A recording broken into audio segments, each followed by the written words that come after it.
Hello friends, આજે આપણે કરીશું અમ્બ્રેલાનું કટિંગ. તો ચાલો આપણે હવે સ્ટાર્ટ કરી લઈએ. આપણે 36 સાઇઝનું અમ્બ્રેલા કટિંગ કરવાનું છે. તો તેના માટે આ રીતના 4 ફોલ્ડમાં કાપડ વાળી લઈશું. જોઈ લો, આ રીતના સરખી રીતે વાળી લેવાનું. બંધ ભાગ આ રીતના રાખવાનો છે. ખુલ્લો ભાગ આપણો સાઈડ રાખવાનો છે. તો આ રીતના આપણે કંઈક વાળી લેવાનું છે. હવે આપણે કમરનું માપ છે 37 ઇંચ. તો 37 ઇંચમાં 1 ઇંચ એક્સ્ટ્રા મૂકવાનું છે. તો 38 થયું. 38ના 4 ભાગ કરીએ તો આવે 9.5. તો આપણે અહીંયા 9.5નું માપ લેવાનું છે કમરનું.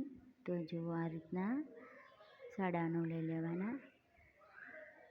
પછી ખૂણામાં આ રીતના માપપટ્ટી મૂકીને તેને ગોળાઈ આપવાની છે. જેટલી લંબાઈ આવે તેનું માપ લઈને હવે આપણે ફરી એક લાઈન ડ્રો કરીને માપી લઈશું કે 9.5 આવ્યું કે નહીં. તો આપણે 9.5 આવી ગયું છે કમરનું માપ. હવે આપણી લંબાઈ છે 36 ઇંચ. તો તેમાં 2 ઇંચ એક્સ્ટ્રા ઉમેરવાનું છે.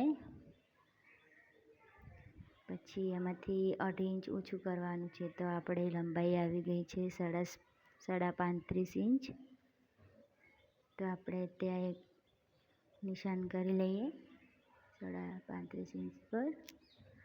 બસ આ રીતના નિશાન કરતું જવાનું છે અને સરસ રીતે ગોળાઈ આપવાની છે. આ રીતના માપપટ્ટી મૂકીને નિશાન કરતું રહેવાનું, જેથી આપણી ગોળાઈ બહુ જ સરસ રીતે આવશે. જોઈ લો ફ્રેન્ડ્સ, કેટલું સરળ છે અમ્બ્રેલા કટિંગ. હવે આપણે આ રીતના ગોળાઈ આપી દેવાની છે.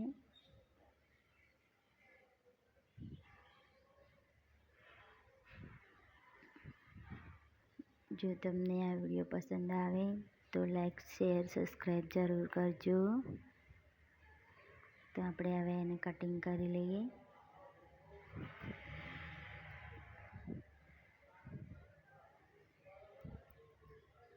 તો આ રીતના આપણે ગોળાઈમાં કટિંગ કરી લઈશું. તો ફ્રેન્ડ્સ, જોયું ને તમે કેટલું સરળ છે અમ્બ્રેલા કટિંગ. હવે આના ઉપર આપણે આ રીતના મૂકી અને વળી કટિંગ કરી લઈશું માપ લઈને.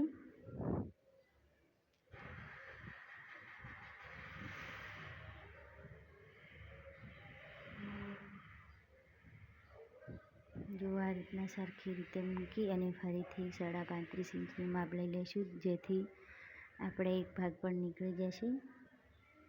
જો પનામાં કાપડ વધારે હોય તો આપણે આ રીતના જોડવાની જરૂર નથી.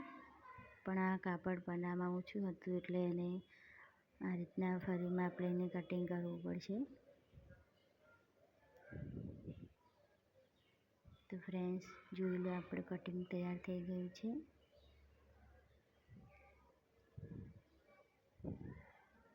તો આપણે અમ્બ્રેલા કટિંગ કરી લીધું છે. હવે આપણે તેનો બેલ્ટ કટિંગ કરવાનો છે. તો બેલ્ટ આપણો છે 37 ઇંચ.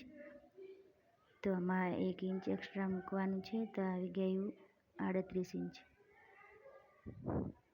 અને પહોળાઈ રહેશે આપણી 5 ઇંચ. તો જોઈ લો, આ રીતના કરી લેવાનું છે.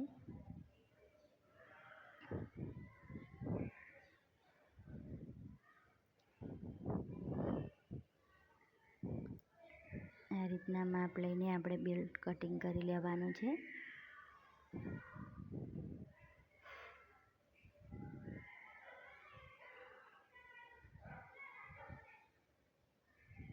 તમે કોઈ પણ માપનું અમ્બ્રેલા કટિંગ કરો તો આ રીતના જ કરવાનું છે. બહુ જ સરળ રીતે કટિંગ થઈ જશે.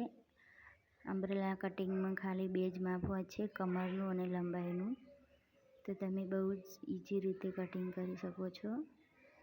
તમે ચોલી બનાવો તેમાં પણ આ રીતના જ કટિંગ કરવાનું છે. અમ્બ્રેલાનું કટિંગ આ રીતના જ રહેવાનું છે. તમે કોઈ પણ માપે બનાવો. તો ફ્રેન્ડ્સ આપણો બેલ્ટ પણ તૈયાર થઈ ગયો છે. મેં કાપડ ઓછું હતું એટલે 2 અલગ અલગ ટુકડા લીધા છે, તેને જોઈન્ટ કરીને એક બેલ્ટ બનાવી લઈશું. તો જુઓ ફ્રેન્ડ્સ, આપણે 38 ઇંચની લંબાઈનો બેલ્ટ તૈયાર કર્યો છે. જો હું માપી લઉં. તો ફ્રેન્ડ્સ, આપણો બેલ્ટ પણ તૈયાર છે. તો આપણું અમ્બ્રેલા કટિંગ તૈયાર થઈ ગયું છે. ચાલો ફ્રેન્ડ્સ, મળીએ નેક્સ્ટ વિડીયોમાં. તમે જરૂર બતાવજો કે કટિંગ કેવું લાગ્યું.